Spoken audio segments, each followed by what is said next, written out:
All right. A very good evening to wherever you're joining us from. And today's session is for those of you who are stuck in the 600s, feeling a little frustrated. You know that R1 is just around the corner, right? And you want to get the GMAT done with so that you can focus on the application. So what we will do is maybe just start with kind of getting to know you guys. If you can just let me know in the chat window, right? If you are applying for R1 and what is the dream GMAT score you're looking at? What is your goal in terms of the GMAT and where are you? If you could just give me these details, right? And thanks to GMAT Club for organizing this session. I'm looking forward to giving you my perspective of how it is realistically possible for us to achieve certain numbers. See, one thing I would like to tell at the outset is that there are no gimmicks, right? So don't expect that in 4 weeks I'm going to give you some magic bullet. I'll say, okay, whenever you're in doubt, pick answer option C. I have had students come and tell me that, I have heard this strategy that if you pick C, you have a higher probability of getting it right. So we heard, so please don't fall for such gimmicks, right? GMAT is not a bag of tricks. And I'll be telling you what the real challenge is. And we will hopefully try to break it down. And you are able to take away something by the end of this session. So I will give you a plan by the end of the session. So in 1 hour or so that we're going to be conducting this, you will have a very good insight of what is it that you need to do immediately after you go back, right? So I'll be giving you some actionable tips on that. So just wanted to know if you could at least, give me some background so that I can tailor the message of today's session accordingly. That is my intent. I hope that I'm able to kind of answer at least some of the top questions you have. And I want to make sure that we have time for it. So towards the end, I will be taking any questions that you may have. But even during the session, I would like you to ask me the questions. I have the chat window open in front of me, and I'll be happy to take on any questions, right? So the questions are there. And I know that initially it is a little, you feel a little hesitant of putting your questions first, right? And you're thinking, here is my take. My take is these are good questions to ask yourself. So even if you don't write it in the chat window, I think many a times when we are in our GMAT prep, we tend to be so caught up in studying, right? That we forget that we also need to know where we are and where we need to go. The audience for today's session, I am assuming, are people who know the basics of the GMAT, who would have probably been studying. You might have started, you might have referred some books, maybe you have gone through the OG, you might have been following some threads on GMAT Club, right? So that is the typical journey that most students who start their prep for the GMAT, that is where they begin with, correct? So I'm assuming that that is the level of prep that you have. So I have a couple of points over here. So Johnson is saying that the goal score is 720. So what we will do is we will break it down. So we will not be able to aim for 720, right? We'll have to aim for a quant score. We'll have to aim for a verbal score. So we will see what kind of splits will give you a 720 kind of score. And then we will try to see how do we get to those scores, correct?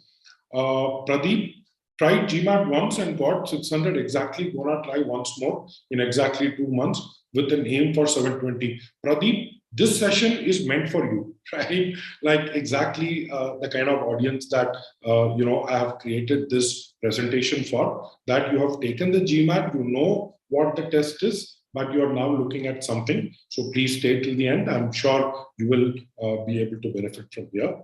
Redemptor joining from Kenya. Welcome from Kenya. It's probably afternoon. early evening. Week 8 of my prep, goal is 710. Great. So I don't know how much you have prepped in 8 weeks, right? So let's assume that there is some part of the journey that you have already covered, right? That's also great. This is perfectly the time that you should be listening to this message, right? Sharmishta, preparing since a long time, stuck in 620, want to take it by July, appear for IMA PGPX. Okay, so Sharmishta, this is for you. So just wanted to let you know that IMA PGPX has recently come back with the fact that they will not be taking the online GMAT test. So make sure that you're booking your test in a test center. Okay, so this is something that I have been personally talking to people at both ends, just kind of trying to figure out. So IIM Ahmedabad will be putting it up on the website, but that's a tip for you. But more importantly, today's session, we will see what is the barrier that you are not able to break by which you are at your school. Okay. Ranjit, 610, target 700 plus, correct? So you have come to the right place. Sharmishta is good at quant, but need a lot of pushing verbal. So we will see this, right? Q49, V32 split, we will see. Swapnil got V24, Q49, wish to go for 720 plus, which means you need to get your V from 24 to almost a 40, right? Truth be told, that's a huge journey, right? So we will look at it. How do I break it? See, preparation for the GMAT is not one like journey, right? You have to break it up into smaller journeys, right? And each journey will take a different skill set, right? So think of it this way: for you to go to from 1 to 80, for example, there is X effort, correct? But from 80 to 90 will take the same X effort, or kind of change in your approach. And then going from 90 to 95, correct, will take the same X effort, right? So what happens is the margin kind of keeps you. So at some point, I can never say that with so much prep, you will score 800, right? So one thing you need to remember is that the journey itself, we need to break it, and we need to look at how do we have these right milestones in the journey that tell us that I'm progressing in the right direction, correct? That's the key over here. Possible to get 700 in 4 weeks with 600. So Edward, one thing that I want to, I have already said this earlier, but I'm going to repeat myself, which is I do not want this to be a gimmicky session where I'm going to say study hard, correct? Obviously studying hard is one bit, right? But what else is going wrong? So we are going to analyze it. And I hope with this analysis, you come up with a sense of what it's going to be. What I'm going to tell you is a 4-week plan. But for you, it could be an 8-week plan, it could be a 12-week plan, right? So I would encourage you to adapt the philosophy, if I may call it, but use it in your case on a case. And I'll help you interpret how to do it on a case-to-case basis also. Giving GMAT for the first time with the aim of 720 plus, great. So we will be looking at it. Bad in both quant and verbal, fair enough. So that means you need to work on both, correct? But we will see that. Hi Dinesh, 610, Q48, V26, great.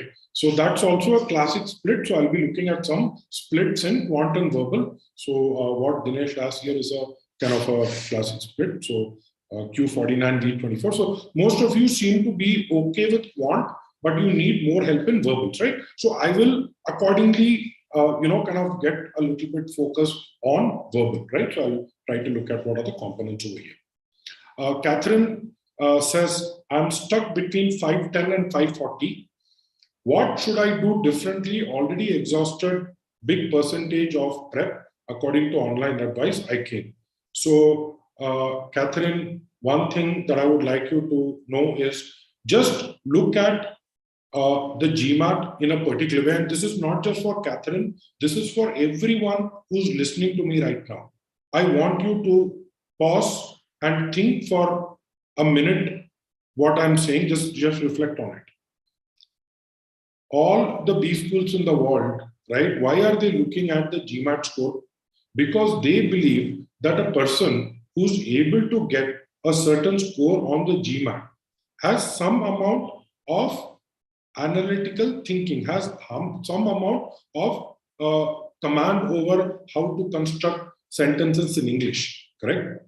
And these are the skills that are required even when you join an MBA program, right? So don't think of studying for the GMAT as something in isolation, right? This is actually preparing you for your life, not just at B school, but for life beyond that. Think about it. You want to be a consultant? Trust me, you need to be reading a lot of stuff, right? Because a lot of reports, you synthesize all the reports, right? What do? You read it, you don't really try to get into the details, you just get a gist of it, and you know where to go if you need to dig in more. That is nothing but reading comprehension. Now you cannot take this data and go to your manager and say, oh, this is what I've read. He will say, can you draw the inferences from this? What are the conjectures? What are the assumptions that we are making over here? Will this data point help us? Will this data point hurt us? This is nothing but critical reasoning. And eventually, when you are expected to present it to management, you are expected to back yourself using data. How effectively you are able to use numbers? How are you able to understand how the relationship works, right? Are you comfortable with numbers? And finally, when you present it, is your language crisp, clear? Is it to the point? That is what sentence correction tests you, correct? So everything, verbal, quant, all of this is required for you in your life beyond B schools, right? Now think about what happens in a B school, right? When you are in a B school, most B schools have a case study method. And this case study method, you will be up all night reading a lot of stuff, reading comprehension, right? You would be expected to understand it, answer certain questions about it, critical reasoning. You will be expected to write assignments, sentence correction, and you will be able to, do maths, right? So that's the quant part. So instead of having this feeling that, oh, GMAT is like an evil that I have to get through in order to go to my goal, remember that this is your goal, this is the journey. Your journey to becoming a manager has started now, right? So when you look at it that way, it makes a lot more sense. And with that, I'm just going to be, and tell me if whatever I said, is it resonating with you? Does this make sense, right? If you look at GMAT that way, what happens is you will also feel interested to study for the GMAT, right? If you're going to have this, hate relationship with GMAT, right? Then you say, oh man, I don't like this, I have to solve questions and, just go through the motions, things are not going to improve, right? So with that, I'm just going to introduce why am I saying all of this? Why should you believe what I'm saying? Well, my name is Arun. I've been a GMAT mentor for about close to 2 decades. That's a long time. And one thing that I say is that if I were to be cleaning toilets, probably I'll be the Michelangelo of cleaning toilets. So it's just that I just love the test and, trained more than 30,000 students. And a lot of them were back in the classroom days, right? So online is fairly, the last 5-7 years. But before that, a large period, I also taught offline. And what it's really given me is it's given me insights into how students think, how people think. And what you will find very interesting is most students, the problems remain the same, right? The way they approach it, right, makes all the difference. Okay, so we have seen so many students who have not just gotten high GMAT scores, but will also make it to some of the top schools in the world, right? And I'm just giving you this because I'm very proud of them, right? So these are all people that I've personally worked with, right? So Shashank is in Wharton now, right? Very smart guy, working for a VC firm, right? He knew his stuff. So when he approached GMAT, he had a sense about him and he carried that into his application at Wharton, right? You could see that, the way he was able to approach it, very analytical, was able to articulate himself well and so on. So just wanted to that whatever I'm telling is not what I feel in my mind, but I want to tell you that this has worked for students. Your problem is not unique, right? There have been people who have faced it earlier and they have been able to overcome it. So yes, there is a solution. And what I'm going to do is I'm going to give you that solution, right?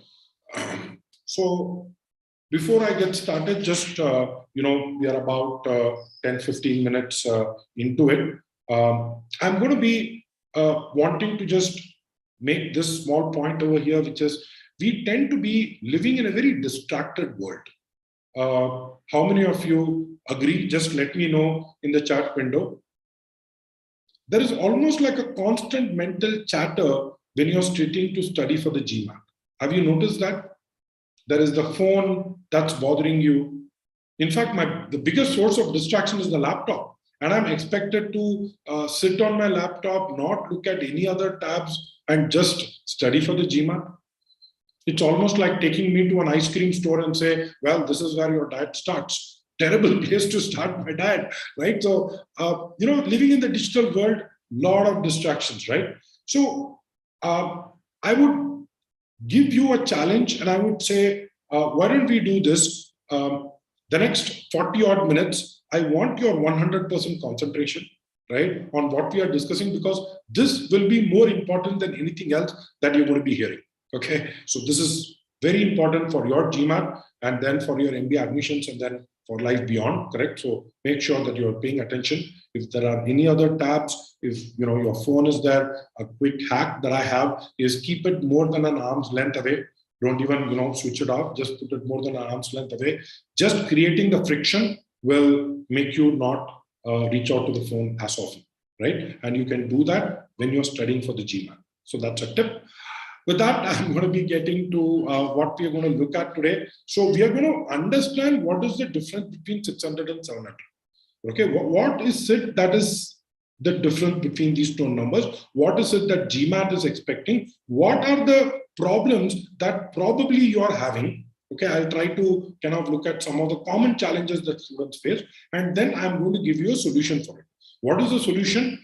This is the score optimization framework. Now, what is optimization? I'll be explaining this to you in the further slide, but there is a difference between improvement, which is what happens when you learn theory, to optimization, which is what happens when you want to go from 600 to 700 plus, correct? And we are breaking it into 3 parts. And then I will put it all of it together and tell you how you can, do something right after this session so that you can benefit from all the advice that you're hearing today. Okay, what is the difference between a GMAT 600 and the 700? So let me do this. I like data, right? So let data be our guide. So let's look at what GMAT or what most MBA programs are giving. So let's look at some data around it. Average GMAT scores, okay? And average is a misleading number, which means that there are people scoring a lot more. In this case, maybe up to 60 points more, and people who are probably scoring maybe 60 to 100 points lower as well, right? So it's a range, correct? Remember, it's a range. But 733 is the average GMAT score, and if you look at it, I have put it all the way down to ISB, which is kind of not a US school, but I just put it because many students are looking at applying to ISB. In fact, if you are looking at applying to ISB, let me know in the chat window. Just type ISB. Okay, so I get to know you're looking at that. If you're looking at a US school, maybe you can put it there. If you're looking at Europe, maybe you can type what schools you're looking at. So if you look at it, this average score, which is hovering around 715, 720, means we should be looking at least a 700 kind of score, right? That is what our aim is. And with that in mind, okay, let us get into the other data point that you need to understand, which is how percentiles work, right? So look at this. This is the GMAT percentile score chart, correct? Up there, you have a perfect 800, where you have a 99 percentile. And then if you look at it, you have 700, which is the 88th percentile. See, if you want to go and announce to these schools that, look, you are a big deal and that you will be able to handle the academic course load and that you really have the chops to be a consultant or a product manager or an investment banker that you claim to be, then GMAT is saying, at least tell me that of all the people who have taken the test, at least get in the top 10 to 12%. Now, think about it. It is very different than the CAT. Because in CAT, the percentiles are even higher. And as I'm talking from an Indian perspective. If you don't have an Indian context, you would perhaps not know this, but in India, there is a test which has very high percentiles, right? 99.5, 99.8 for you to qualify even for an interview. So that way, GMAT, you could say, is fairly lenient. It is saying if you get in the top 10% also, right, we are okay. Now think about it. There are about 2.5 lakh people, 250,000 people taking the GMAT every year, which means 10% is about 25,000 people. So 25,000 people are able to score 700 and above, right? So there is no, this is not any magic that you need to do. There are certain things, there are certain skills that you need to develop. So that's what we need to understand.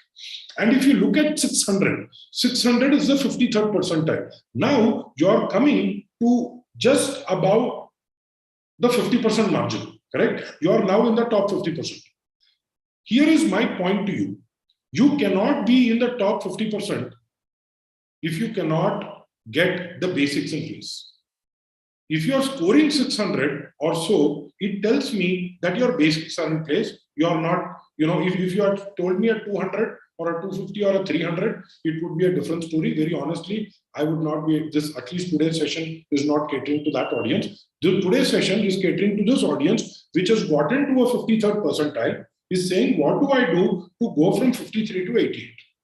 Okay. Now, when I say 53 to 88, how do I make this jump? How do I make this 100-point jump? Let us look at some scenarios that we could play out over here. Okay. So I'm giving you a series of, scores, and I'm giving you score ranges from quant 45 to quant 51. Okay. And why am I giving you quant 45 to quant 51? Please look at the right-hand side table.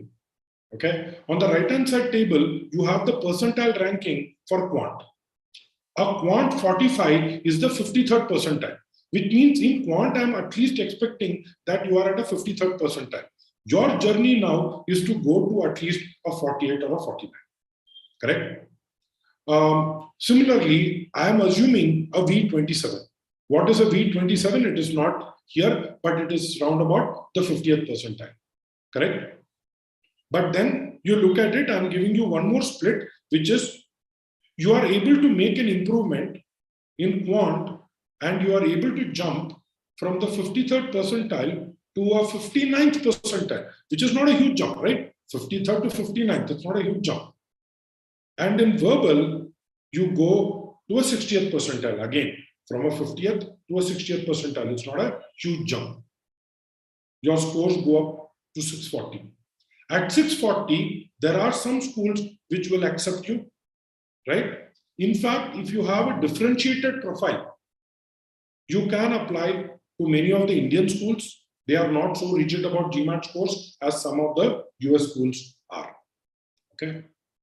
Then let us say one more point of improvement, which is your quant goes up by one more number, quant 48, verbal 34. So quant, what you have done, you have gone to the 67th percentile. So from 59th, you went to 67th percentile.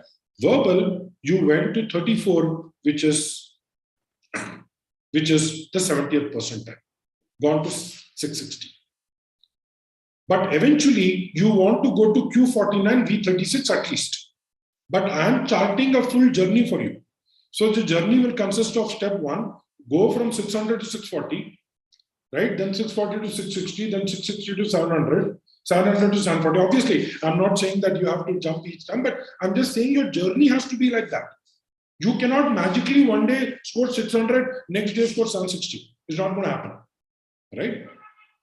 And what you also realize is that after a point, your verbal scores are not going to give you, like the difference is about 20 points. But after V42, whether you get V44, V45, very honestly, 780, 790 doesn't matter, right? So, and we are not even thinking along those lines. Very honestly, I would say anywhere in this range is a great score, correct? Now, I want you to tick your range. Where are you right now?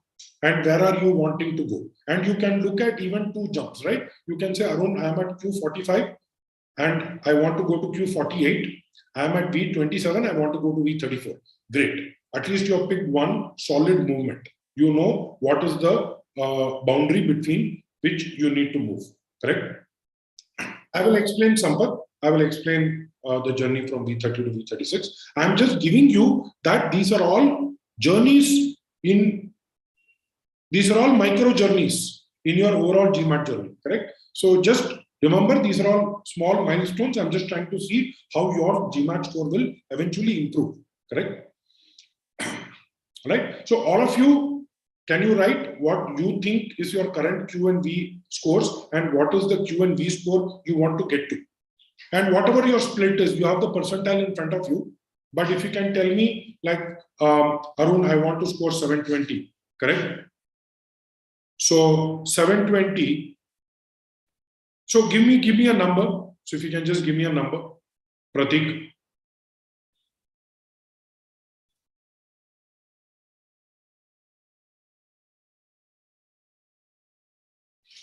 Give me a number, because Q43 to Q48 is a huge range, right?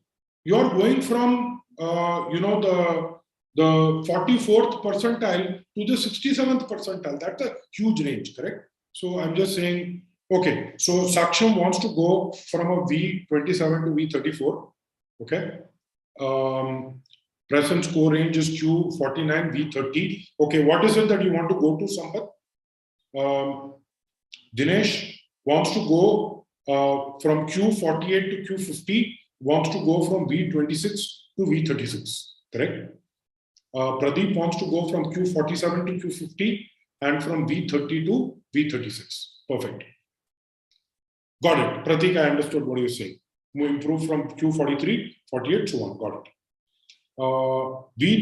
Katirol Vasu, V31 to V36. It's a very classic, like I could say, journey that a lot of students go through, right? V31 to V36.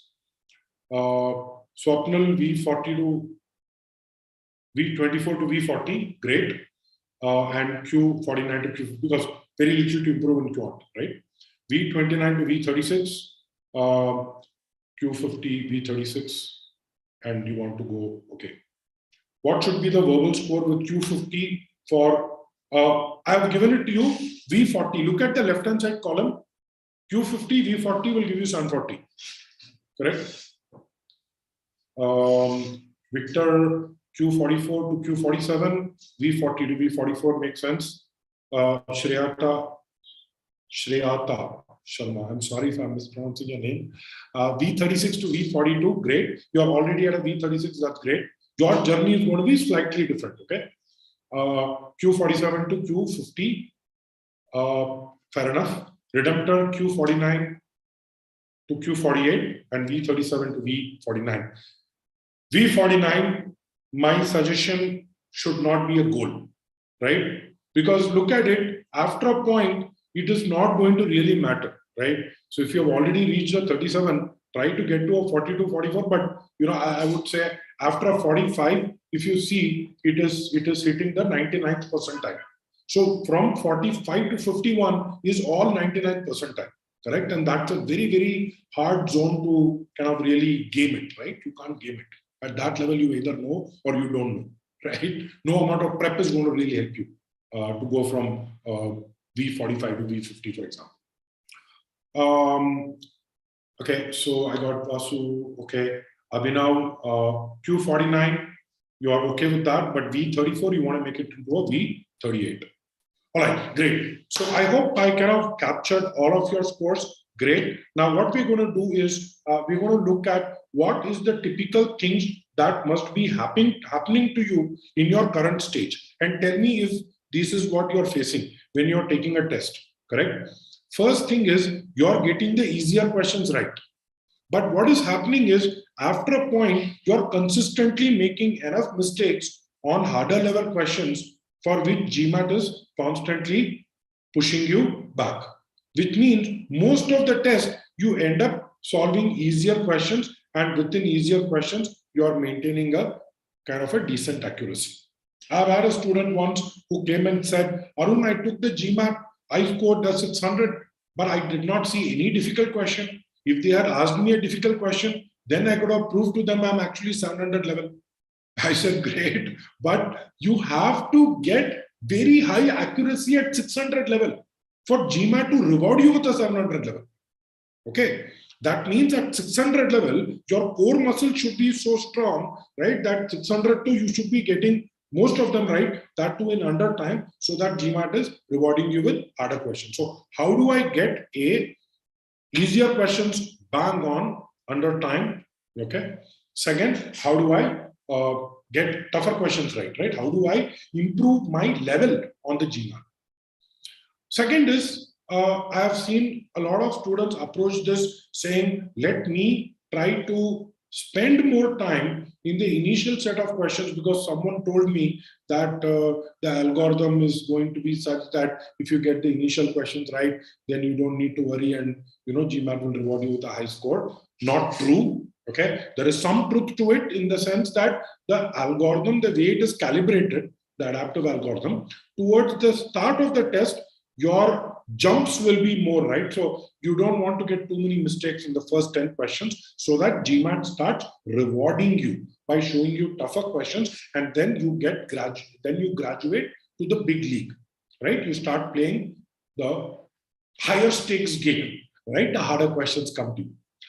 But if you're going to spend all your time in the initial set of questions, when I say all your time, a disproportionate amount of your time in the initial set of your questions, what happens? You end up making a string of mistakes and you run into time trouble, right? Do you do that? Are you ending into time trouble in some sense, especially when it comes to verbal?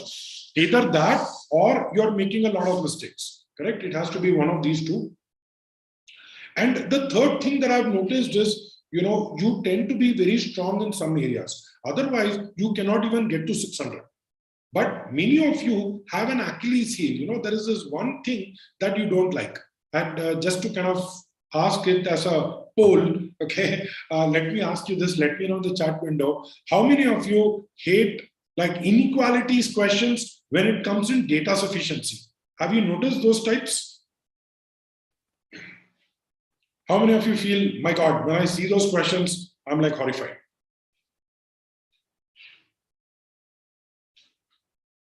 Let me know in the chat, just wanted to, yeah.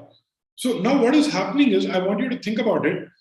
When you have a topic which you don't like, you are actually, shutting away chances of scoring in those areas. Because the moment GMAT is going to give you even a slightly more trickier question, you will give up. You will say, hey, topic I don't know, I will not be comfortable, right? You get into panic mode, right? So that's another problem that I've seen, that students, when they take the 36 questions, or let's say you take verbal, right? You will be looking, I want only sentence correction questions. I hate reading comprehension, right? Or quant, you will have, I like arithmetic. Time, speed, distance, give me anything, I'll be able to solve. But algebra or modern math, I hate, correct? We can't have that approach, right? We need to understand that's not an approach, but let's see what is it that we have in order to solve. These are typical barriers that I'm showing you, correct? What are the typical barriers? If you're scoring anywhere up to a V25 or a Q40, it means you don't fully grasp the concept tested. You may not even know some of the formulas in quant, or you may not know some rules in sentence correction. You may not have an approach like reading comprehension. You'll just read and you'll just try to answer questions. Like there is no strategy, there is no kind of approach, there is no technique. If you do that, you're bound to score somewhere around V25, Q40. Okay. Now look at the next bucket, which is Q45, V30. Right? So now at a Q45, V30, what happens, and which is where I think most of you are, correct? Roundabout in that zone. You know most of the concepts, but somewhere what is happening is on GMAT standard questions, you're not able to get it in 2 minutes. Like if you look at it and if I give you the explanation, you will understand what I'm saying, but somewhere things are not clicking for you and you're not able to apply it, right? So, okay, anybody facing that problem, gives me a thumbs up or tell yes, so that, okay, I have a lot of students have this problem, right? Arun, I know the theory, I've done this so many times, I've read this book, and I've gone through these notes, but when I look at it on GMAT, the formulas don't come to me, or the grammar rules, suddenly some parallelism rule I'm not able to remember, and I'm not able to solve the questions. Now I'm going to go to the third bucket. What is the third bucket? Third bucket, quant 48. Just to give you a sense, quant 48 is the 67th percentile. Okay. And a V35 is the 75th percentile. Correct? So roundabout, they are, in the same range. Okay.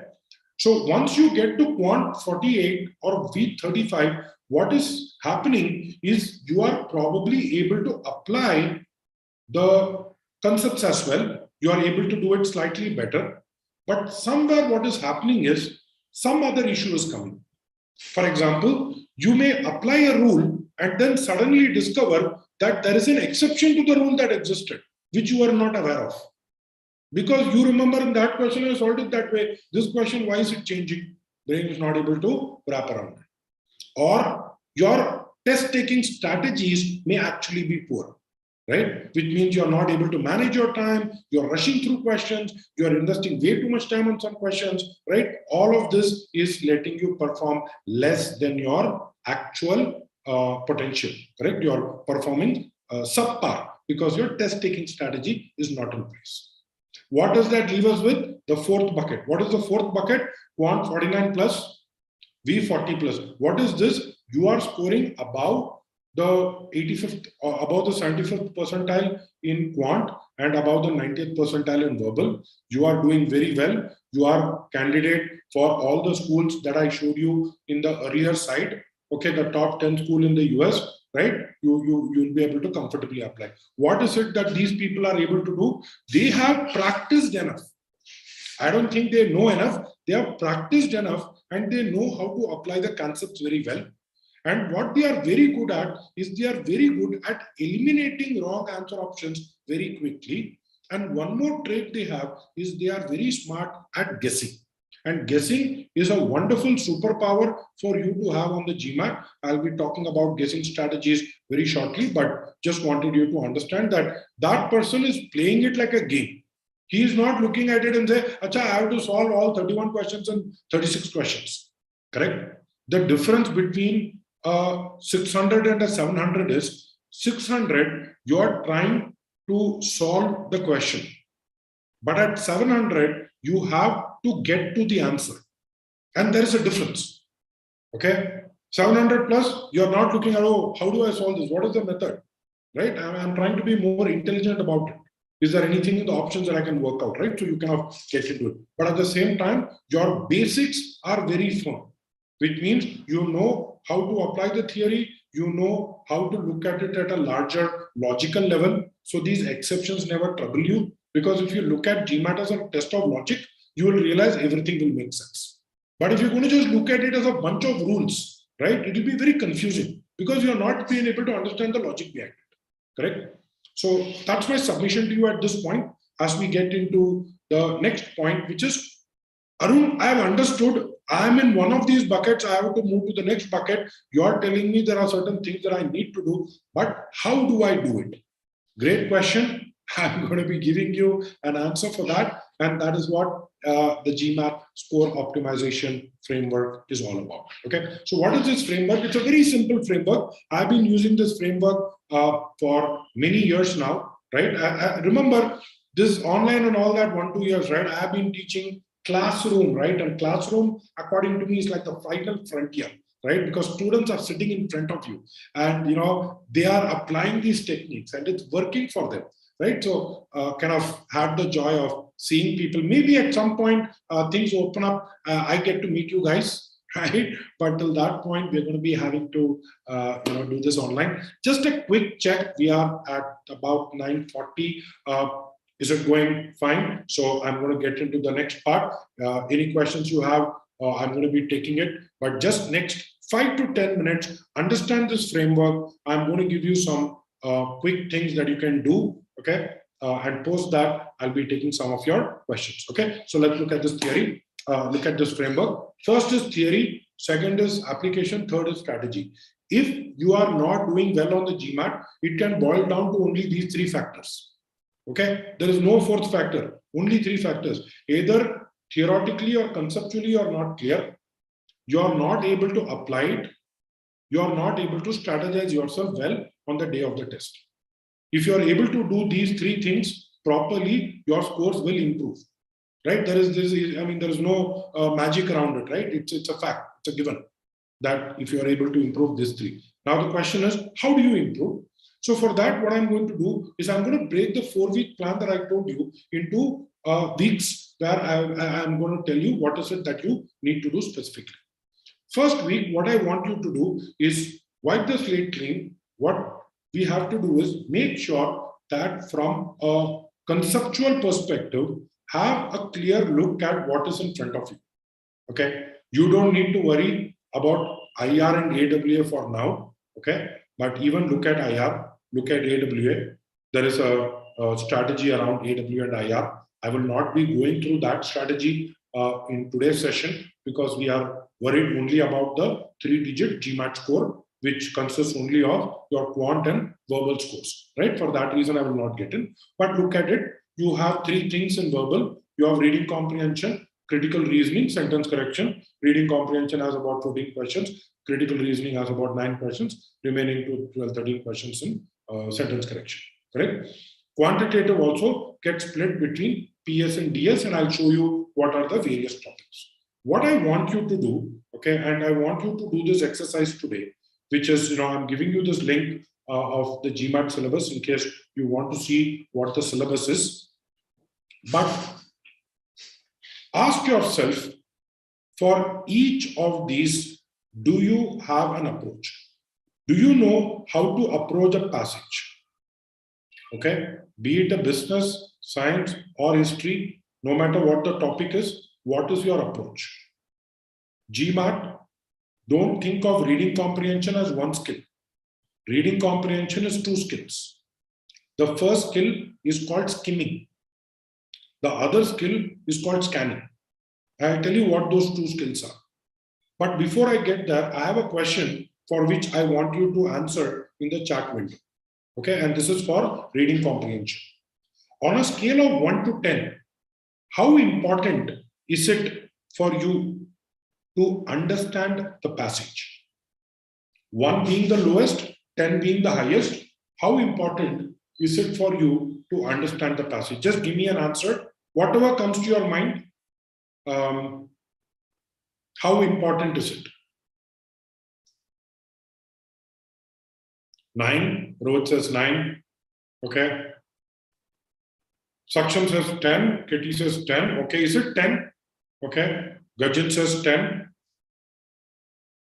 Pradeep says 7. Okay. Johnson says 7. Sampath says 7. Vinayak again says 10. Wasim says 8.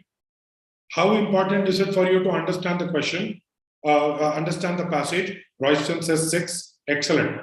So now I'm going to ask you the second question. On a scale of 1 to 10, how important is it for you to answer the questions correctly? How important is it for you to answer the questions correctly on the GMAT?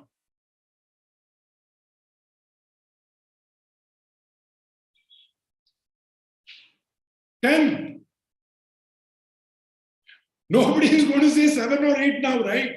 Why? Because that is the whole point. I'm not going to spend $275, take the GMAT, look at the passage and say, wonderful passage, I learned something about American history, right? That's not your intent. Your intent is to max your GMAT scores, correct? So the point you have to understand is that's the difference. What I see today, students think of reading comprehension as this task where they have to go read the passage, understand the passage, spend good, 3-4 minutes doing that, then get to the questions and try to answer it. Not terrible. I told you about skimming and scanning. What is skimming? What is scanning? These are 2 types of reading. Skimming is when you take the morning newspaper. You don't know what to expect, but you are able to glance through it. You get a sense of where all the information is, right? And then you get into scanning. What is scanning? Scanning is knowing when to go back and retrieve specific information. Similarly, on the GMAT, you need to be doing skimming and scanning, and these are 2 techniques that help you optimize your time. And I'll give you a very simple scenario of what happens. Okay, and you can again let me know in the chat window what happens if you get a passage slightly tricky, 2 paragraphs, something about a topic that you're not very aware of, which is usually what happens on the GMAT. How long do you think you would take to read a passage? Any number? Be honest. How long would you take to read a passage the first time around?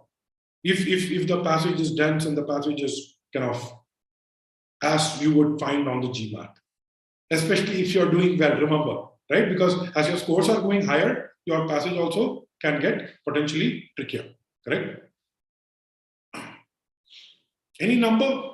Minutes? 2 minutes? Do you really do it in 2 minutes? That's the question, right? So 4 to 5 minutes. So let's do a simple math, okay? Let's do a simple math. If you are taking, let's say, 4 to 5 minutes, let's take 5 minutes to read the passage, okay? Now think about it. You have about 3 to 4 questions. Assume you take about 90 seconds per question. That means for 3 to 4 questions, you will take about 5 to 6 minutes, right? 4 to 5 minutes for reading, 5 to 6 minutes for answering, 10 minutes in all, okay? How many passages do you have on the GMAT? Let me answer that for you. 4 passages. Okay, you're not going to get 3, you're not going to get 4, 5. You're going to get 4 passages. So how many minutes will you spend on reading comprehension? Potentially, if you spend 10 minutes, you're going to spend anywhere close to 40 minutes, right? 40 minutes out of 65 minutes means you have only 25 minutes left now. And how many questions? 22 questions. And remember, your board face is waiting for you.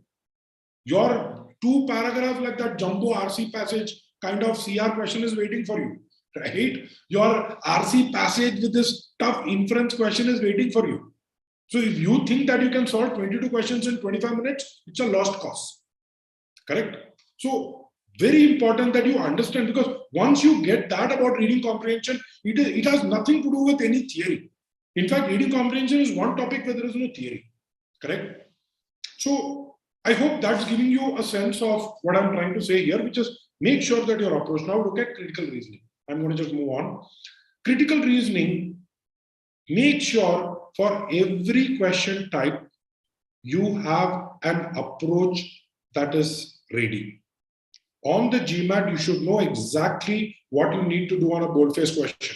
You should go it's almost like a robotic thing, right? That you go, you read the stimulus, you get to the main point, you identify the main point, then you go back to the first boldface, read the first boldface, figure out what is the relation with the main point, go to the answer options, eliminate the answer options that have it. I know I'm going very fast, that's on intent, okay? But that's really how you need to go. You can't go sit there on the GMAT and say, "Acha, boldface, nice question, let me see how I'll think about it." No. The thinking, the preparation should have happened earlier. So when you're going in, you know. Now, in critical reasoning, what happens a lot of times is this problem of how much do I bring outside scope, how much is inside scope, correct? And this is confusion that torments a lot of students. Have you been facing it? Let me know in the chat window, especially OG questions. They're like weird questions like, how is the answer option B or how is it D, right? And it looks very weird that, that particular answer option should be so. And what I have realized, the reason for this is GMAT expects you to bring some amount of commonsensical reasoning into the test. For example, let me give you an example. If the CR question says that today, let's say there is a major conference that is happening in our city, right? Will the conference be attended by enough number of people, correct? So what will be the attendance, right? One of the answer options says the weather may be inclement, maybe it will rain, okay? So you have to understand that, if that is the case, then people will not turn up. Why? Because in real world, when it rains, people don't turn up, right? I mean, that's the kind of connection GMAT is expecting you to make. But students sometimes go in with this formulaic approach, right? I've heard this word out of scope. right? That you look at something which is not there, it's out of scope. It is not, it is well within scope. Okay, so similarly, let me give the same example. I give you one more answer option, and that says today all the radio cab taxi companies like Uber and Ola are on strike. Like the drivers are on strike, the cabs are not flying. Of course, it will impact, right? So that's what GMAT is really wanting you to do. So don't keep your common sense away. Use common sense. Use the fact that we are living in a world and GMAT is expecting you to kind of fill in the blanks using your own knowledge, right? That's a very important thing. So please use out of scope very smartly. In fact, inference questions are questions where out of scope can be used more liberally. As I said, you need to have a very clear approach for each of these question types, right? Now, so remember, I'm just going to answer this question. Saksham is asking on RC big picture questions. So big picture questions are of three types. Okay, what, why, how. What is the main idea of the passage? What is the central, idea behind the passage? Correct. Why?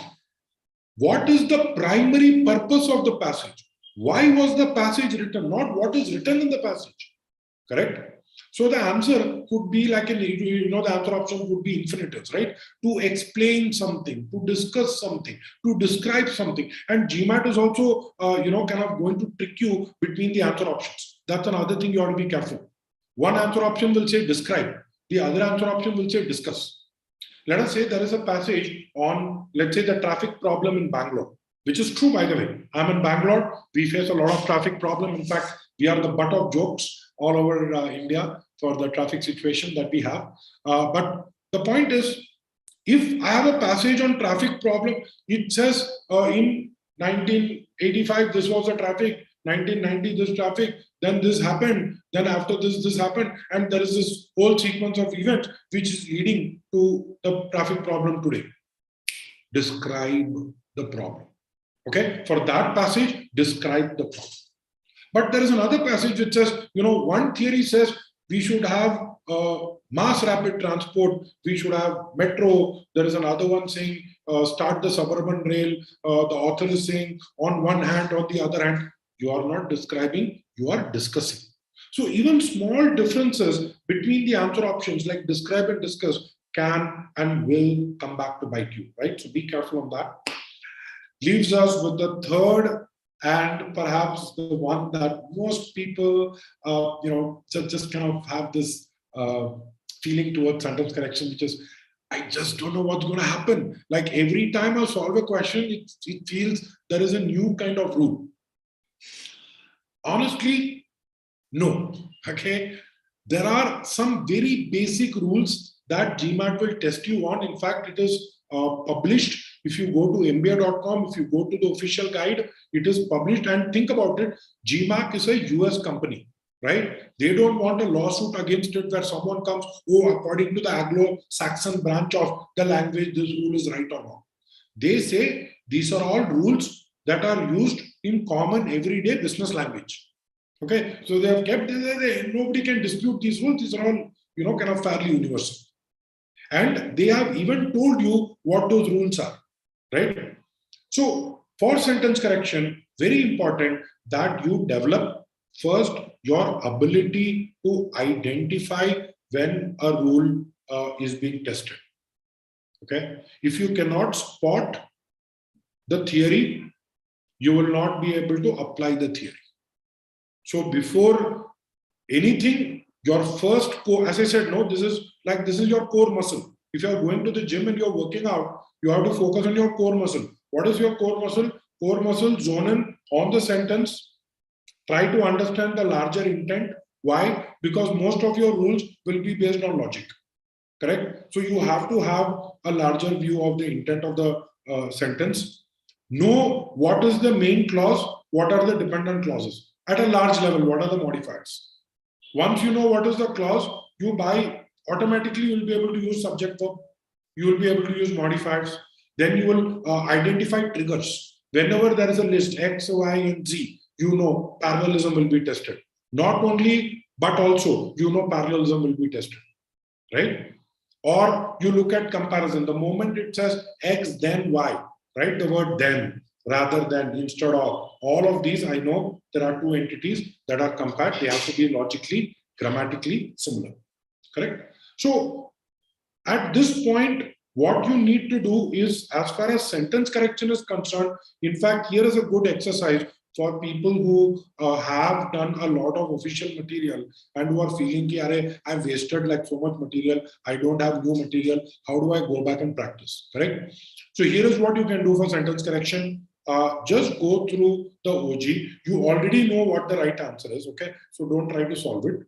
When you're looking at the correct sentence, try to just identify if you are able to figure out the various components. Correct? Acha, this is subject verb. This is my main clause.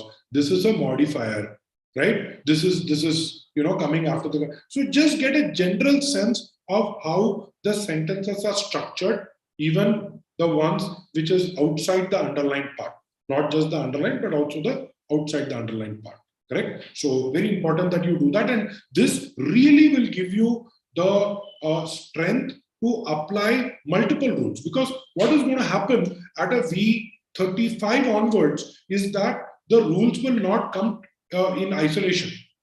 The rules will start appearing together. By the way, let me know if you have faced this. And Sandeep, I'm going to be answering your question. I'll be telling you what material to do. But have you noticed that parallelism will come with modifiers?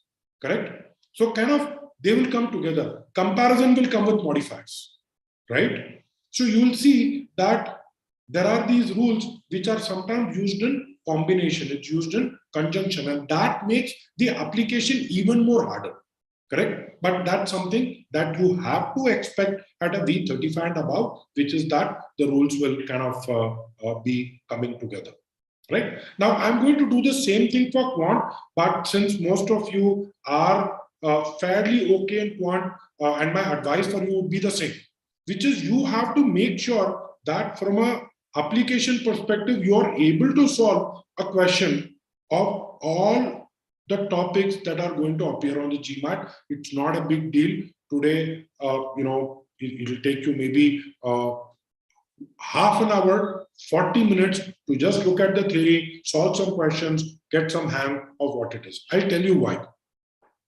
Now, the 600 to 700 journey, correct? What is going to happen is that you will also see easy questions from mixture and allegation, from probability, from inequalities, from exponents, from coordinate geometry. And if these are all areas that you're not comfortable with, what will happen? You will end up looking at the question, trying like for 30-40 seconds, and then in your mind, you're like giving up. You'll say, I'll pick some answer option, especially in data sufficiency, correct? You'll assume plug in some values, and then, before you realize, you're like kind of mentally checking out, correct? Don't do that. Every topic, because listen, you are looking at a 48, 49, right? So that's at the very high end of the GMAT, right? So for that kind of a score, you need to have at least. So I will tell you, if knowing the basics, even solving questions, what if you come in, what if you say, Arun, despite that, I still somehow get caught up on tougher questions? No problem, I have a solution for you, okay? If you feel that there is some question type where if the question increases in difficulty, somehow you are not able to solve it, I will still give you a solution for it, okay? So I'm seeing Pranav. So I'm very happy that this is useful, Pranav. We have some more time. I'm going to be extending this by a little bit more. So I hope all of you are okay with it. And I have some more things to share. So just wanted to say on that note that the Crack Verbal platform, and someone will be giving you a link over here. We have all the theory that you need in order to do well on the GMAT. In fact, all the theory comes with a set of explanatory questions. If you were to look at those questions, you'll be able to understand the theory. Okay, so just wanted to put it over there. Now coming to week 2 and 3, which is cracking the GMAT application. So now you're saying, Arun, I've understood the theory, basic questions I've gotten it. Now I have made sure there are no chinks in my armor, but still my score is not improving beyond, let's say, 650. Okay, maybe doing this, I was able to go from 600 to 650 or 640, but from 640 to 660, 680, what do I do? How do I cover that journey? This journey can be covered. Before I get there, I want to tell you one thing very important, which is please stick to official questions. There is a good reason for me to say this, okay? And the reason is GMAT is a test created by statisticians, okay? Every data point on the GMAT is being used, right? So what it means is GMAT is a very, very refined test, very highly calibrated, and also very standardized, which means what can be tested on the GMAT is very finite. In fact, if you ask me, the entire theory that can be taught on the GMAT can be told to you in 3 or 4 hours. In fact, most of the books will have that in the initial few chapters, right, where they explain the theory. That's all. You don't really need to know more theory. But what is the key is to solve it using GMAT standard questions. How is GMAT making that quant 48, 49 question different than a quant 51 question? You will realize that the difference is very elegant. Okay, there will be some value that you did not realize, some leap of faith that you needed to make, which you did not. Correct? So, best way for you to hone this is by solving only official questions. If you don't remember anything from today's session and you want to remember just one thing, please remember this, which is stick to official questions. The official guide has a great set of questions. And you want to supplement, you can also take verbal review, you can take quant review. Here is a bonus tip. Someone is looking, so Sandeep, you have this question that OG questions, is it good for advanced level? My take, all OGs are graded from easy to hard, which means towards the end, the questions are fairly hard. So if you want to really assess yourself, look at the last 50 questions. That should give you a good sense of how you are able to perform on tougher questions. But here is a bonus. GMAT has also introduced this book called the Advanced Questions. I think it has about 300 odd questions, both quant and verbal.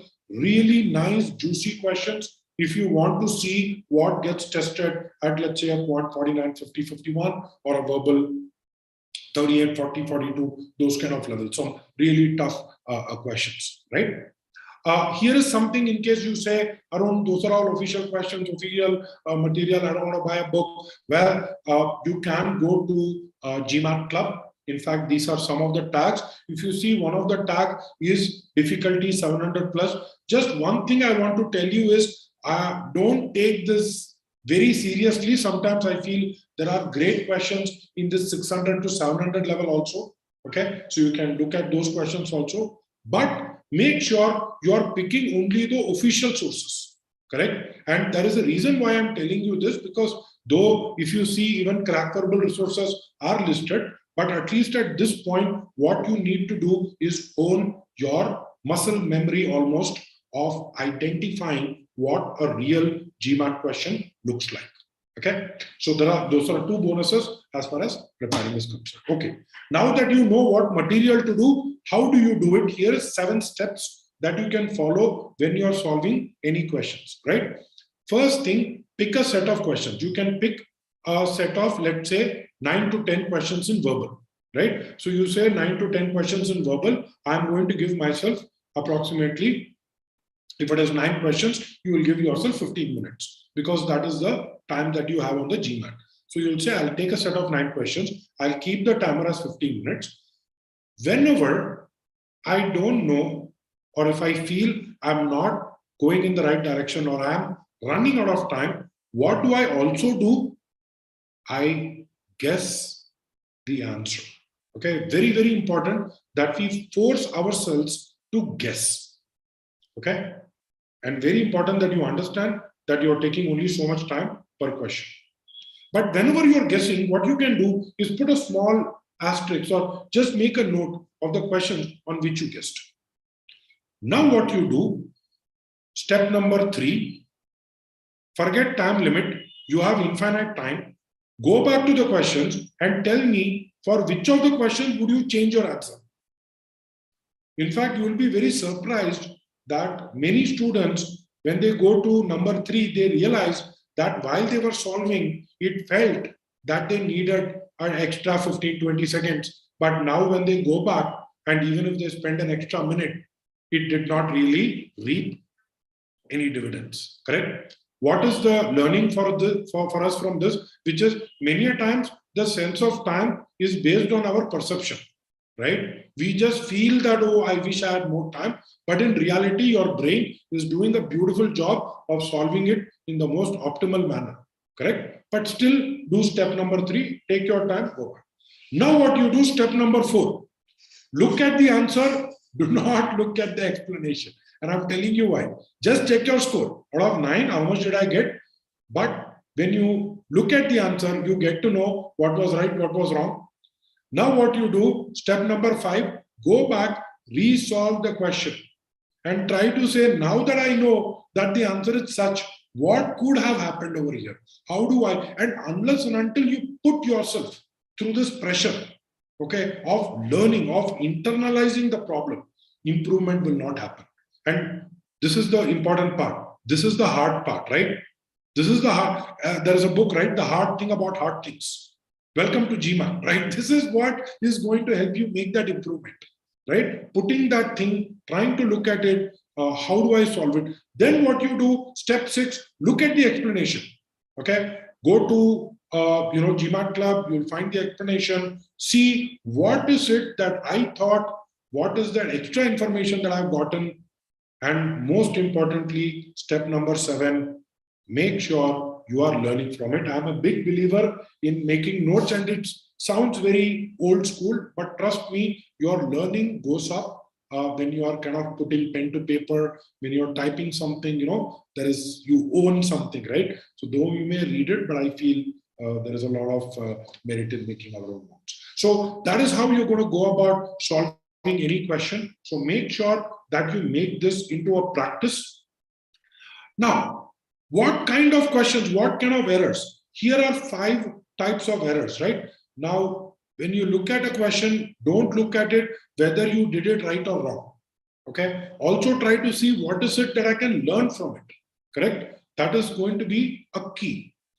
How do we learn? Let's look at the 5 types. First one, nailed it. The question is, length is 5, breadth is 4. What is the area of the rectangle? 20. You wake me up at 3 a.m. in the morning, you ask me, I'll be able to answer this. Do I learn anything from these questions? Not much. Second category, missed it. What happens in this? I did something really stupid. Like the question said in thousands, but somehow when picking, instead of 180, I picked 180,000, right? Like instead of B, I picked C, or I overlooked something, or I picked the wrong answer option by mistake, whatever, right? Now, is there anything that you're going to learn from these questions? Well, you just have to go and kick yourself, right? And you say, look, if I'm getting for a 700, I can't be doing these, stupid, silly mistakes, right? So just be more conscious, especially in quant. Always put pen to paper, write down the calculations. Many times we tend to do it in the mind, but writing it down has its own power. Now comes the third category, which is guessed it. What is guessed it? Now, you remember I told you that I asked you to put an asterisk on the questions. All those questions are guessed it. Now, many a times what happens is, and you might have faced it yourself, how many of you feel that whenever you are between the last 2 answer options, you invariably get it wrong?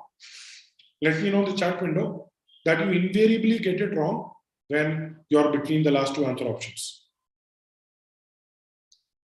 Sharmishta, I will answer that. But anybody feels last 2 answer options, you tend to invariably get it wrong. Because if that is the case, okay, and I'm sure that is the case for a lot of you, okay, what is really happening is it's Murphy's law, right? So when you are between the last 2 answer options, when you think it is B and the answer turns out to be C, You're like, man, oh, I knew it was B. I don't know why I picked C. You remember the pain. But between B and C, when B is the right answer choice, you look at it and say, C, though I was just considering, I know B is the right answer. No, you were confused. Something about the wrong answer option attracted you. Something about the correct answer option repelled you. What is the delta? What is it that you can learn? That is all. Learn and move on. Whether you got that question right or wrong is a matter of chance. Okay. Fourth, timed it. That Arun, when I solved it, I wasn't able to do it. But when I went back, I took more time. I was able to solve it. How do I solve it in under 2 minutes? Great question to ask. But here is another question to ask. Maybe that is a question that you should guess on the GMAT. Correct? Maybe if it is taking more time, maybe it's a dense CR stimulus that you did not understand the head or tail of. Then you spent a good, 1 minute just going through the answer options, getting even more confused. Then you finally picked some random answer option and moved on. Right? Doing that is worse. Okay, I'm going to give you something, food for thought. I want you to think about it. I would rather get a question wrong in 15 seconds than to get it right in 3 minutes. Because when you get it right in 3 minutes, it is going to impact at least one more question. Correct? You have to be very conscious of how you are playing time. Okay. And the last is stumped, right? I mean, these are questions I had no idea. Right? I was between answer option B and C. Correct answer option was A. I thought, both the statements together are required. It says neither statement together can, either will give the answer. Completely flummoxed. What do I do? Those are the questions from which you can learn the most. Okay? Those are the questions where you can learn the most. So make sure you befriend those questions. Okay? You go back to those questions. Ask yourself, what did I lack in competence, in skill that did not allow me to solve the question? The answer, as I said, is not anywhere else. The answer is with you. Look at it, reflect on it, spend time. If you are spending 2 minutes solving a question, spend 10 minutes analyzing it. Because, for example, in sentence correction, though there is one answer option that is right, there are 4 other answer options that are telling you how GMAT can potentially trick you, potentially confuse you, right? And that is where we get our learning from, correct? So analyze your mistakes. So what is it that you have to do? I've given you the material. For this material, use this optimization cycle, solve, review the question, analyze, solve again, review, analyze. Keep doing this. There is really nothing but doing this consistently over the next, as I said, I have given you 2 weeks, but in your case, you can take 4 weeks, you can take 6 weeks. But if you are going to succeed, it is going to be because of this simple cycle that you see, the cycle of optimization. Whatever you have learned, you have already learned. Now, theory is not going to help you, right? At V40, don't think that there is a new grammar rule that comes in. The person scoring V35 knows the same rules as a person scoring V30. But there is something that he is doing differently on the question, which is giving him that edge. And that's what we need to figure out, correct? And that's the optimization cycle for you. Just on that, on the crackable system, as I said, all of this that I'm speaking is through experience, through helping students who have been stuck in a similar situation. As I told you, this is not the first time that this problem is presented itself, correct? There have been students who have faced it in the past, and this is a problem that we know for which there is a solution. So what we do in the crackable system is we give you a licensed copy of the official guide, because we have the video explanation to all the 998 questions that you find in the latest official guide version, right? So with that, I'm just going to go to the third part, which is cracking the GMAT strategy. Now, I want to give you one thought just for you to kind of think about it. But GMAT publishes a standard deviation of plus minus 30 points, 29 points to be precise, but for our purpose, it's about 30 points. What it means is, if you take the test on Monday and you score a 670, there is a chance that if you take the same test on, let's say, a Thursday, you may end up getting 640 or you may end up getting 700. So what we need to do is we need to place ourselves in the topmost performance, category, correct? If I know how to maximize my test day performance, all things being equal, there is a guy sitting next to me, I am there, both of us skill level are the same, but if I am able to crack my strategy on the day of the test, I'm able to optimize my 2 hours, I'll be able to score up to 30 points more than the guy sitting next to me. Same skill level, same everything. So let us not ignore this 30-point advantage that we can potentially get. So what are the things that we need to keep in mind? First thing, I think Sharmishta asked this question. There are 6 official practice tests which can each be taken 2 times, which means you have 12 tests. And trust me, 12 tests are more than enough. In fact, I would say you don't even need to take all the 12 tests. Take the free tests. There are 2 tests that you can take twice. So you have a set of 4 tests. Start with those tests, correct? See if you are able to improve. If not, you can purchase the other tests. And Sharmishta, there is no other test that comes even close to the official GMAT, just because GMAT owns the data. GMAT knows, when a student is taking, how to give them, how to reward, that whole algorithm, the kind of refinement that they get into the question, right? Only GMAT knows, right? So those are things which other test prep companies will not have, simply because then we will create our own GMAT and sell it to, the universities, right? So obviously there is some thing that we cannot do, which only GMAT can do. So let us give it the respect. And let us say, look, there are 6 tests, okay, and there is enough practice for me to figure out, from these 12 tests where I stand. But one thing that you need to keep in mind also is whether you want to take the GMAT from home or you want to take it at the test center. There are a couple of factors that you need to keep in mind. Test centers, getting the dates could be tough, so make sure that you're looking at the dates, you're booking them in advance. But if you're taking it at home, should not be a problem, right? I just told you that, it covers all the 4 sections, Ayush. Okay, covers all the 4 sections. IR, AWA also, correct. AWA, you will not get the scoring, but for that, there are other ways, but you will not get the scoring for AWA. Now, as I told you, IMA has come up with this thing very recently. We don't know if other schools may follow, but just watch out this space. We are also reaching out and we are trying to seek some clarification from IIM Ahmedabad, saying you have to, kind of list down. So in the next few days, we hopefully, so we've been also talking to GMAT on this. So we are hoping that GMAT, the organization, also helps us in the sense test takers, right? To kind of ensure that the GMAT online is kind of used by all schools, but that's one thing. There are other factors, like, for example, do you have Wi-Fi issues? Do you have power cuts? I still have people who say sometimes power goes off for like 2 hours and my laptop battery doesn't last. Bad idea to take it at home. Okay.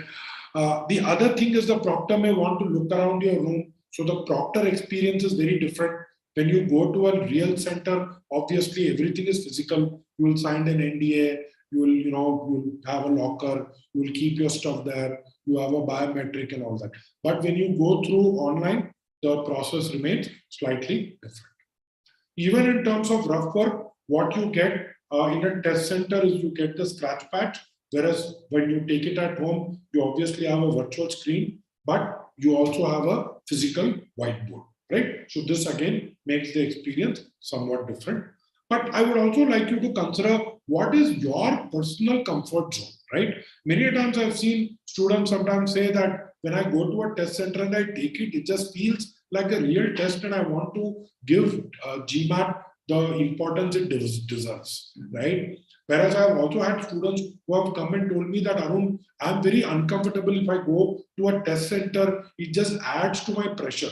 But if I'm sitting at a place where I'm usually working from home and this is my normal environment, I tend to be in my own comfort zone, I will perhaps do better. So this is something that you will need to take into consideration. but just wanted to make sure that you are considering both these options so that you can take the right one.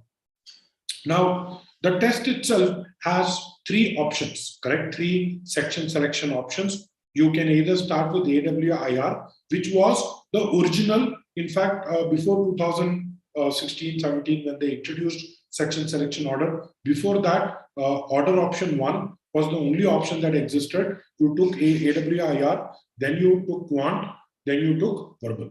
But now you have two more options coming in, starting with verbal or starting with quant, and the sections are swapped accordingly.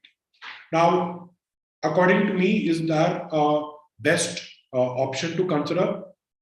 Each option has its merits and demerits. Option 1, the only reason you should take it is if you feel that, Arun, when I start the GMAT, I need some amount of warm-up. I don't want to directly start seeing and solving questions. I try to kind of soothe my nerves, by going through AWIR somewhere, the tempo set, then I get into quantum verbal. Great.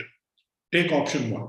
But if you're going to say, well, I don't want to waste my energy, mental energy, trying to do AW and IR upfront when it doesn't even count towards my GMAT score, I might as well get on to option 2 and option 3.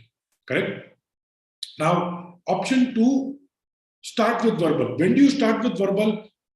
Typically, I've heard students tell that I want to start with verbal because I'm going to be 100% mentally alert when I'm solving verbal. And that will put me in the right tone, right mood, so that I'll come back after the break. Quant, anyways, is my strong point. So even with little bit lower mental energy, I will still do well in quant. Okay, great. Now I'll give you why people choose quant. Why do people start with quant?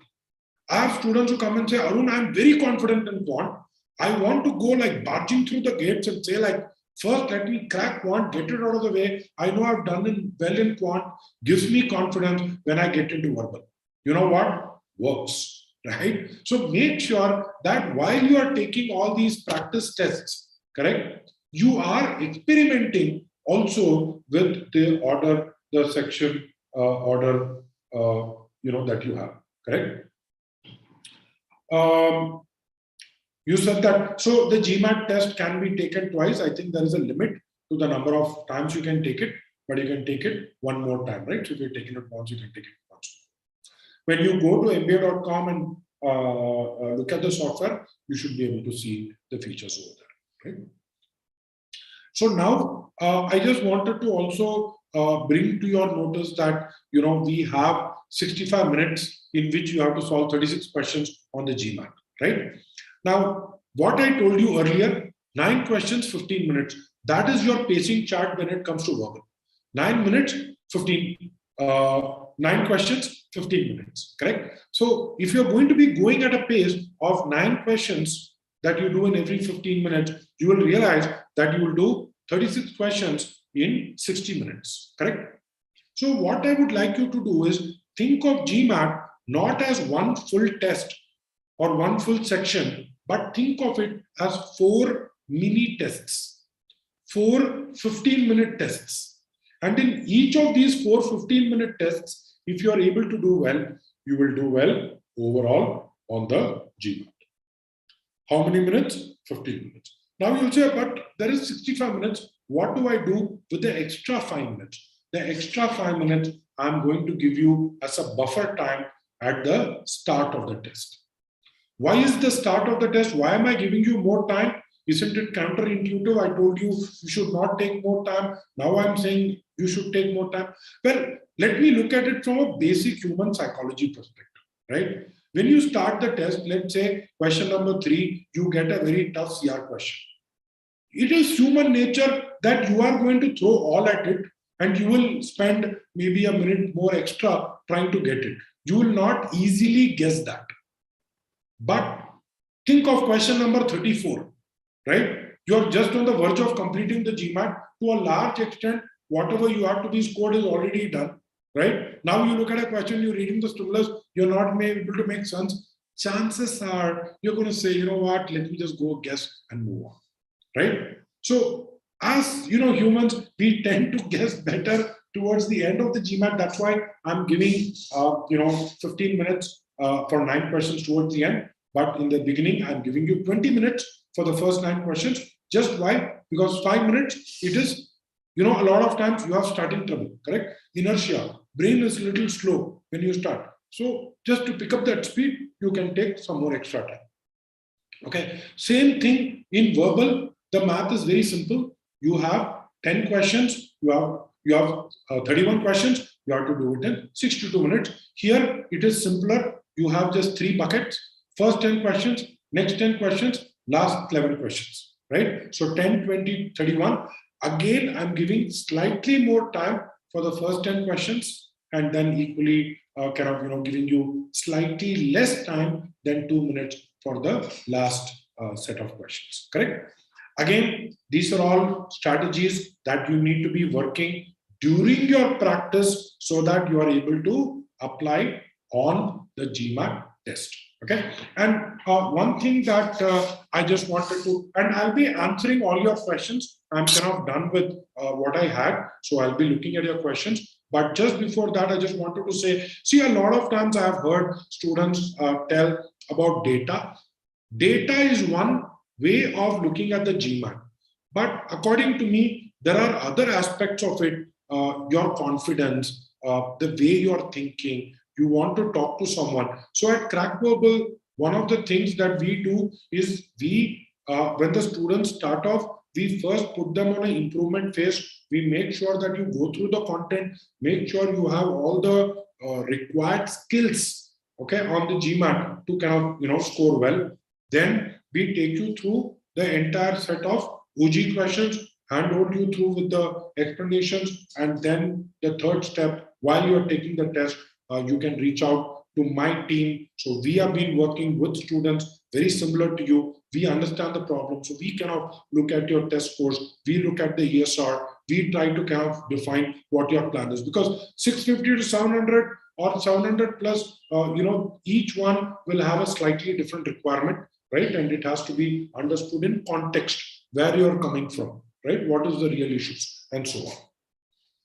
Putting it all together, as I said, the Crack Verbal system, okay, if whatever I told you made sense, well, this is nothing but, as I said, the experience of teaching students. Whatever I've learned is from the students, right? And these are problems students have faced, for which we have created the solution, which is the Crack Verbal approach.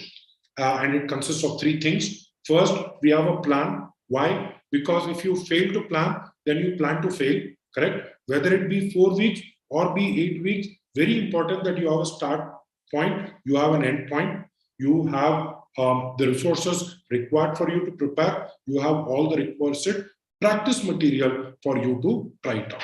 Okay, I'm just going to be giving it to you on the link, and with our free trial, you also get access to GMAT orientation.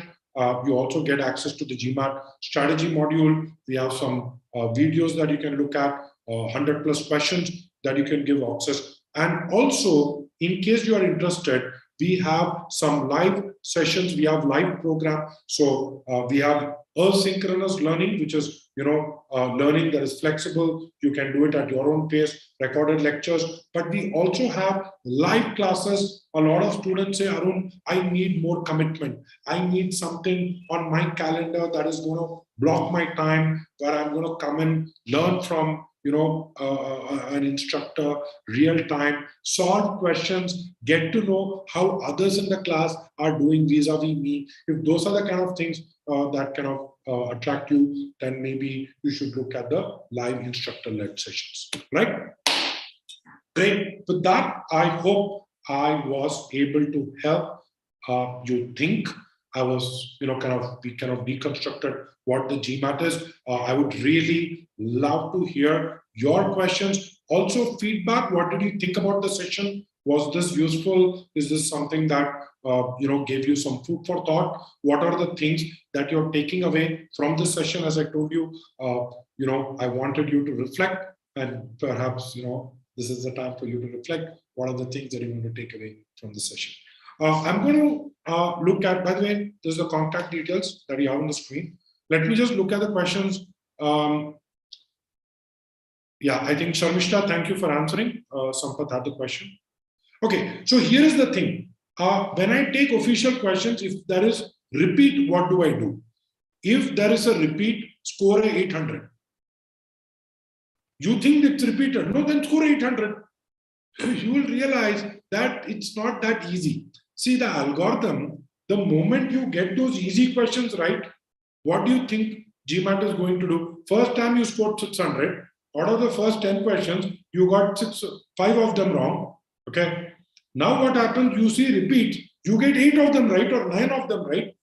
GMAT is going to serve you a new set of questions. Why? Because earlier you were seeing only 600 level. Now that you've gotten it right, you will see 650, 700 level. If you have actually improved, try to score high on that 700 level questions. See, reaching 700 level is one thing. Maintaining yourself at a V40 is the harder bit, correct? So that's what I would say. Don't worry about questions getting repeated as long as overall you are able to score high, correct?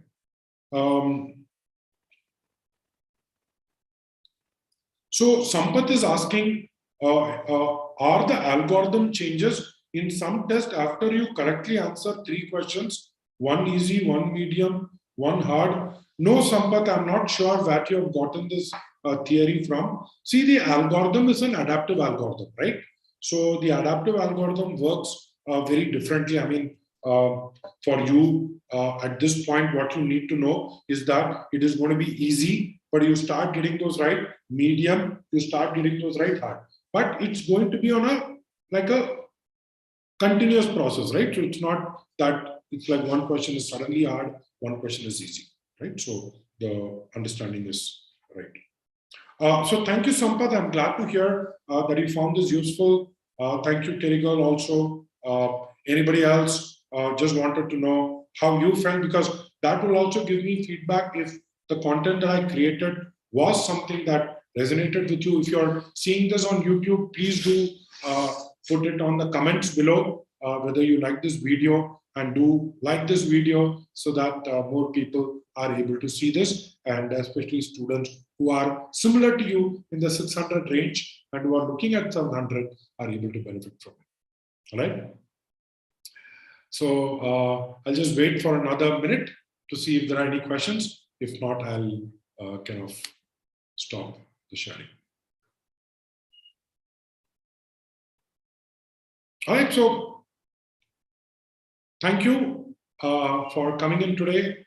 And again, I saw a lot of you interact earlier. So any of you, if you could just put it on the chat window, just gives me a sense of what you thought. Thanks, Sandeep. Thanks for being patient. Thanks for being here. That's another thing. The very fact that you guys have stayed here for about an hour and a half tells me that you have what it takes to succeed. So whether you succeed or not, how it happens is a different thing. But at least from a learnability perspective, from an approach perspective, you got the right thing. Okay. So thanks a lot, and wish you all a great rest of